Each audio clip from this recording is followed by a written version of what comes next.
مولانا صاحب یہ بھی ایک سوال ہمیں ابن دو شہزاد طارق کی طرف سے موصول ہوا ہے. وہ پوچھتے ہیں مولانا صاحب جو تبلیغی جماعت کے لوگ 3 دن 40 دن یا 4 مہینے کے لیے جاتے ہیں تو کیا یہ بدعت ہے؟ بدعت تو ہے کہ نیا طریقہ تبلیغ کے لیے انہوں نے اختیار کیا کہ اس طرح چلے وغیرہ لگواتے ہیں، مگر یہ بدعت للدین ہے، پھر دین نہیں. یہ بات بھی سمجھنی چاہیے کہ بدعت ایک ہوتی ہے کہ دین میں ایک نئی چیز داخل کر دی جائے. اب دین کی تبلیغ اور دین لوگوں تک پہنچانا یہ تو بدعت نہیں، یہ تو دین ہے. دین کے لیے جیسے حضور علیہ السلام کی عظمت اور شان بیان کرنے کے لیے ہم سیمینار وغیرہ کریں تو یہ بدعت ہے، مگر وہ بدعت للدین ہے، دین کے لیے ہی ہے، دین میں نہیں. بات اصل دین میں موجود ہے. دین کی تبلیغ جو ہے نا وہ دین میں موجود ہے. طریقے اس کے زمانے کے ساتھ نئے نئے بھی اختیار کیے جا سکتے ہیں، مگر خود تبلیغی جماعت والوں کو بھی چاہیے، ان کے بڑے نیک لوگ پکار دیں گے جو تم نے یہ کہہ دیا نا کہ یہی پیغمبرانہ طریقہ اور صرف یہی اصل دین ہے، باقی جو لوگ کرتے ہیں دین کی خدمت مدارس ہیں وغیرہ وہ نہیں، یہ تمہاری بھی زیادتی ہے، غلو ہے. ٹھیک ہے تم اس طریقہ سے کام کرتے اللہ تمہیں اجر دے، مگر یہ اصرار کرنا کہ صرف یہی طریقہ ہے یہ غلط ہے. طریقے دوسرے جو ہیں اس سے بھی اعلیٰ اور بہتر ہیں.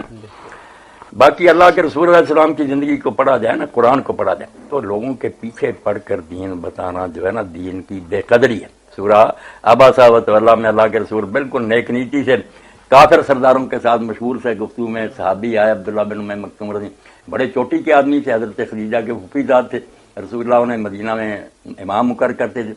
تو حضور نے ان کا آنا جو نا ناپسند کیا. بعض لوگ کہتے ہیں کہ انہوں نے کوئی سوال کیے جو آپ نے نام جواب دیا، نہیں سوال نہیں کیے. سوال اگر کرتے تو اللہ انہیں ڈانٹتا کہ تم اندھے ضرور ہو، بہرے تو نہیں کہ سن رہے ہو حضور بات کے نہیں، آنے کو ان جا رہا کہ نابینا آیا. آپ نے اس لیے بے قدری نہیں کہ نابینا نہیں، کہ یہ کفار تو پہلے ہی بہانے بناتے ہیں کہ آپ کے پیچھے کون لگے ہوئے ہیں، یہ شودے رجنا لوگ. انہوں نے بات چھوڑ دینی ہے، ادھر اس بیچارے کی توہین میں لگ جانا، بے موقع آ گیا یہ. مگر اللہ نے ٹوک دیا کہ جو شوق سے دین سننے آتا آپ اس کو سنائیں، جو نہیں سننا چاہتے ان کے پیچھے نہ پڑیں. کر لا انا تذکرہ، یہ سائل کا سوال نہیں ہے کہ منتیں کر گئے، یہ مالک کائنات کا فرمان ہے. سنتے ہیں تو اچھا، نہیں وہ خود ان سے نپٹ لے گا. اس لیے بے قدر کر کے دین کو پیچھے پڑنا، لوگ گلیاں بدل جائیں، یہ کوئی اچھا انداز نہیں، نہ حضور کی یہ سنت ہے.